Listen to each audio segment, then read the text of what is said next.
अस्सलाम वालेकुम friend, welcome to the Ghazian zoologist. आज जो हम टॉपिक डिस्कस करने जा रहे हैं वो है रेस्पिरेटरी सिस्टम इन बर्ड्स। अगर हम रेस्पिरेटरी सिस्टम की बात करें तो इसमें एक कम्प्लेक्स और एफिशिएंट रेस्पिरेटरी सिस्टम मौजूद होता है और उसकी वजह ये है क्योंकि इन बर्ड्स ने फ्लाई करना होता है। फ्लाई करने की बेस पे या फ्लाई करने की वजह से या हाई मेटाबॉलिक रेट की वजह से इनमें फ़्लाइट का जो मैकेनिज़्म है वो वेरी एफिशिएंट होता है। ठीक है, तो इसी चीज़ को डिस्कस करने जा रहे हैं। और बाकी इनमें एक पैटर्न मोस्टली सेम होता है कि वो जो है ना एयर पैसेज वाला, ठीक है, और एंड में जाके चंद स्ट्रक्चर्स डिफरेंट आ जाती हैं। ठीक है, इस चीज़ को हम डिस्कस करने जा रहे हैं। तो once again you welcome to the Ghazian zoologist, और इस चैनल को सब्सक्राइब लाजमी करना है। ठीक है, तो देखो, अगर हम एयर पैसेज की बात करें, एयरवे या एयर पैसेज, तो वो किस तरह से है कि एक्सटर्नल नेयर्स मौजूद होती हैं।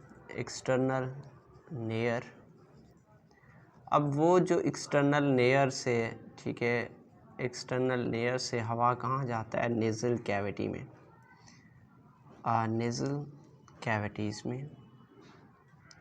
अब नेज़ल कैविटी से वो जो हवा है वो कहाँ जाता है? फेरेंक्स में। अब फेरेंक्स से मज़ीद नेक्स्ट कहाँ जाता है वो हवा? ट्रेकिया में जाता है। अब ट्रेकिया से आगे क्या होता है कि जो ना ट्रेकिया डिवाइड होता है, अब किस में? ब्रोंकाई में डिवाइड होता है, ब्रोंकाई में। अब ब्रोंकाई और ट्रेकिया के दरमियान में मतलब एक वॉइस बॉक्स मौजूद होता है, ठीक है, जिसे हम क्या कहते हैं? सेरिंक्स कहते हैं। ठीक है, अब इसको हम क्या बोलते हैं? वॉइस बॉक्स बोलते हैं, वॉइस बॉक्स। अब ब्रोंकाई आगे जाके, जैसे कि हमने बात की थी कि ब्रोंक्यूल्स, ब्रोंक्यूल्स में डिवाइड होता है, ठीक है, ब्रोंक्यूल्स। और या फिर आगे जाके आप किसकी बात करें? एयर सैक की बात करें, ठीक है, एयर सैक। ठीक है, अब देखो, ये जो एयर सैक्स होते हैं वो एयर सैक्स किस पर मुश्तमिल होते हैं?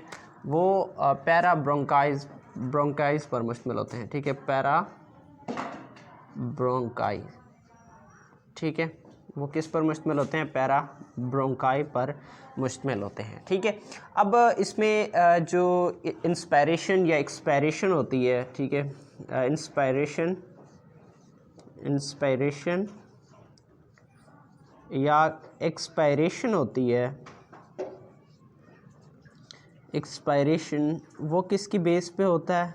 ठीक है, इंक्रीज़, चले मैं मार्कर चेंज कर लेता हूँ, ठीक है, कि इंक्रीज़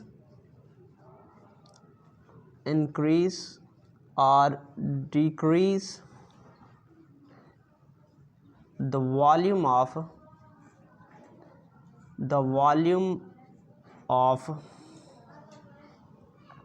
थोरैक्स, और उसके अलावा जो एक्सपेंडिंग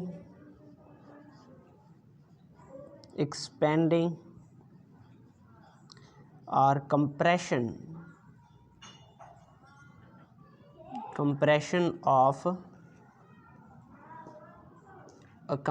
ऑफ thoracic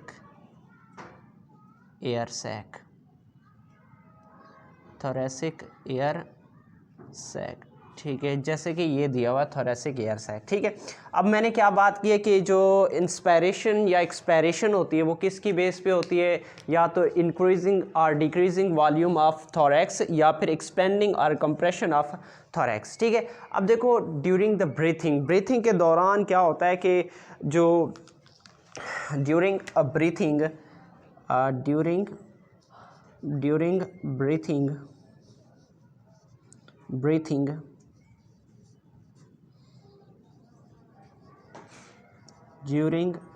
ब्रीथिंग अब जो मतलब स्टर्नम की मूवमेंट है, मूवमेंट ऑफ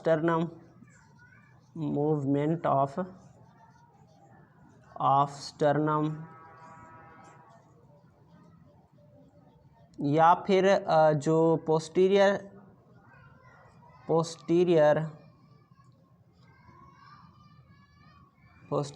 रिब्स होते हैं, ये क्या करता है कि जो थोरेसिक एयर सैक है उसको कंप्रेस कर देता है। थोरेसिक एयर सैक्स उनको क्या करता है, कंप्रेस कर देता है, ठीक है, कंप्रेस कर देता है, कंप्रेस। अच्छा, ये जो मतलब यूरोपियन स्टारलिंग है उसकी एक्सरे मूवी जब देखी गई है, ठीक है, तो उसमें ये है कि जो फ्लाइट मसल्स हैं, ठीक है, उनकी कंट्रैक्शन से जो फरकूला है वो क्या हो जाता है, डिस्टॉर्ट हो जाता है। अब यही जो डिस्टॉर्शन है या रिकॉइलिंग है, तो ये एयर सैक्स को क्या कर देती है, कंप्रेस कर देती है, ठीक है, दो शाफ्ट के दरमियान में, ठीक है। अब हवा का पैसेज क्या है, मतलब जब हवा आता है, ठीक है, देखो सबसे पहले कि वो हवा जो एयर है वो किस में आता है, ब्रोंकाई में। अब एयर कहाँ से आता है, ब्रोंकाई में आता है। ब्रोंकाई से वो पहले कहाँ जाता है, इस एब्डोमिनल एयर में जाता है, ठीक है ना, एब्डोमिनल एयर सैक से, ठीक है। मतलब दो साइकिल होते हैं। पहला साइकिल ये है कि हवा जो ना ब्रोंकाई से दाखिल हुआ एब्डोमिनल एयर सैक में, ठीक है। अब एब्डोमिनल एयर सैक से कहाँ जाता है, पैरा ब्रोंकाई में जाता है। तो यहाँ पर जो फर्स्ट साइकिल है वो ख़त्म हो जाता है, ठीक है। हवा कहाँ से, पैरा ब्रोंकाई से एब्डोमिनल एयर सैक में आया, एब्डोमिनल एयर सैक से किस में आया, पैरा ब्रोंकाई में आया, ठीक है। अब जो पैरा ब्रोंकाई है, मतलब ये कि एयर सैक्स है, छोटे छोटे मतलब ट्यूब्यूल लाइक स्ट्रक्चर्स मौजूद होते हैं एयर सैक में। मैं यहाँ लिख लेता हूँ कि ट्यूब्यूलर रॉड लाइक स्ट्रक्चर्स मौजूद होते हैं, ठीक है, रॉड लाइक स्ट्रक्चर होते हैं, ठीक है। अब ये जो रॉड लाइक स्ट्रक्चर्स होते हैं, इनका डायमीटर कितना होता है, वो 10 माइक्रोमीटर तक होता है, ठीक है, 10 माइक्रोमीटर तक इनका मतलब इन साइज़ समझ लें, ठीक है, या डायमीटर समझ लें, ठीक है, ये डायमीटर इतना होता है। अब ये क्या होते हैं, it is the site for the gas exchange, ठीक है, साइट फॉर गैस एक्सचेंज, ठीक है, गैस एक्सचेंज। और एक दफ़ा मैंने जब बात की थी किसकी, सेरिंग्स की, तो यहाँ जो सेरिंग्स है वो वॉइस बॉक्स के तौर पर काम करता है, तो ये वोकलाइजेशन प्रोड्यूस करता है, ठीक है। अब वोकलाइजेशन मतलब ये कि जब वो ब्रीडिंग सीजन्स के दौरान वॉइस प्रोड्यूस करना, ठीक है, तो वो इस सेरिंग्स की मदद से होता है, ठीक है। और एयर सैक्स की हमने बात की थी कि एयर सैक्स किस पर मुश्तमिल होता है, पैरा ब्रोंकाई पर मुश्तमिल होता है। और पैरा ब्रोंकाई क्या होते हैं, ट्यूब्यूलर रॉड लाइक स्ट्रक्चर होते हैं, और इनका जो साइज़ होता है वो 10 माइक्रोमीटर होता है, और ये क्या होते हैं, side for the gas exchange, ठीक है। पहला साइकिल क्या था कि हवा ब्रोंकाई से किस में आया, एब्डोमिनल एयर सैक में आया, एब्डोमिनल एयर सैक से वो कहाँ जाता है, पैरा ब्रोंकाई में जाता है, ठीक है। अब उसके बाद नेक्स्ट जो सेकंड साइकिल है वो ये है कि पैरा ब्रोंकाई से जो एयर है वो किस में जाता है, एब्डोमिनल एयर सैक में, ठीक है। ऐसा समझ लें कि ये क्या हुआ, ये 2, ठीक है। और उसके बाद 2 के बाद मतलब नेक्स्ट हवा कहाँ आता है, इस एब्डोमिनल थोरेसिक एयर सैक में आता है, ठीक है। अब थोरेसिक एयर सैक से फोर्थ स्ट्रोक ऐसे समझ लें कि वो क्या हो जाता है, बाहर एक्सपेंड हो जाता है, ठीक है। हवा ब्रोंकाई से एब्डोमिनल एयर सैक में आया, एब्डोमिनल एयर सैक से वो पैरा ब्रोंकाई में आया, पैरा ब्रोंकाई से वो जो हवा है वो कहाँ आया, थोरेसिक एयर सैक में, थोरेसिक एयर सैक से वो फिर जो मतलब सेकंड साइकिल में वो क्या हुआ है कि वो बाहर चला गया। ये क्या हुआ, आपका इंस्पिरेशन यहाँ हुई है, इंस्पिरेशन के बाद यहाँ से एयर एक्सपायर हुई, किसमें, यहाँ हुई, और फिर जो यहाँ से एयर है, ठीक है, यहाँ इंटर होने के बाद वो कहाँ जाती है, मतलब इस इधर इंस्पिरेशन होती है थर्ड पे, और इंस्पिरेशन के बाद फिर फोर्थ स्टेज पे क्या होती है कि वो एक्सपेल हो जाती है, बाहर चली जाती है, ठीक है। तो ये 2 साइकिल हैं। पहला साइकिल जो है ना यहाँ से लेकर मतलब यहाँ तक है, पैरा ब्रोंकाई तक, और सेकेंड साइकिल यहाँ से पैरा ब्रोंकाई से लेकर थोरेसिक एयर सैक में आती है, और थोरेसिक एयर सैक से फिर वो बाहर चली जाती है, ठीक है। अब उसके बाद मतलब ये कि ये जो सिस्टम है, ठीक है, इस सिस्टम का एक बहुत बड़ा एफिशिएंट सिस्टम है, मतलब एक एफिशिएंट सिस्टम, और इसकी एक बहुत बड़ी खूबी है। अब वो खूबी ये है कि इसमें जो डेड एयर होता है वो नहीं बचता। डेड एयर का मतलब ये कि सांस हम जैसे कि हम अपनी बात करें, हम सांस लेते हैं, ठीक है, फिर निकाल देते हैं, तो इस सांस लेने या निकालने के दौरान बहुत ज़्यादा हवा जो ना हमारे मतलब लंग्स में फिर भी रह जाता है, जिसको हम क्या बोलते हैं, डेड एयर बोलते हैं। तो तो डेड एयर जो बर्ड्स है उसमें नहीं रहता, वो सारे का सारा हवा क्या होता है कि बाहर निकल जाता है, ठीक है।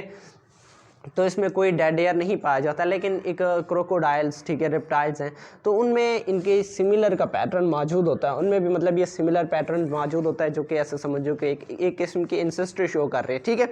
तो उसके बाद नेक्स्ट अगर हम बात करें कि ये जैसे मैंने बोला है कि ये क्या होता है, काफ़ी एफिशिएंट सिस्टम होता है, ठीक है, एफिशिएंट सिस्टम होता है, तो एफिशिएंट होता है और जो ना एंडोथर्मी के लिए भी काफ़ी ज़्यादा डेवलप्ड है, ठीक है, और उसके अलावा फ़्लाइट के लिए भी मतलब काफ़ी ज़्यादा इम्प्रूव्ड है, ठीक है, क्योंकि इन बर्ड्स ने हवा में उड़ना होता है, और उसके अलावा एंडोथर्मी के लिए भी ये सिस्टम काफ़ी ज़्यादा बेटर साबित होता है, ठीक है। और नेक्स्ट उसके अलावा इसका जो मेन बेनिफिट है, ठीक है, इनका वो ये है कि जब ये बर्ड्स फ्लाइट करते हैं ऊंचाई पे, बहुत ऊंचे चले जाते हैं, ठीक है, हिमालय पहाड़ों के ऊपर, ठीक है, हिमालयाज़ की बुलंदी जो मतलब पीक की जो बुलंदी है वो 9200 मीटर होती है, ठीक है। अब ये जो बर्ड्स हैं ये इस पीक के ऊपर क्या करते हैं, वहाँ मतलब रहते भी हैं और फ्लाई भी करते हैं, ठीक है। तो अब इनको किसी किस्म की मतलब एयर शॉर्टेज की कमी नहीं होती, ठीक है, एयर शॉर्टेज की कमी नहीं होती इस एयर एफिशिएंट सिस्टम की वजह से।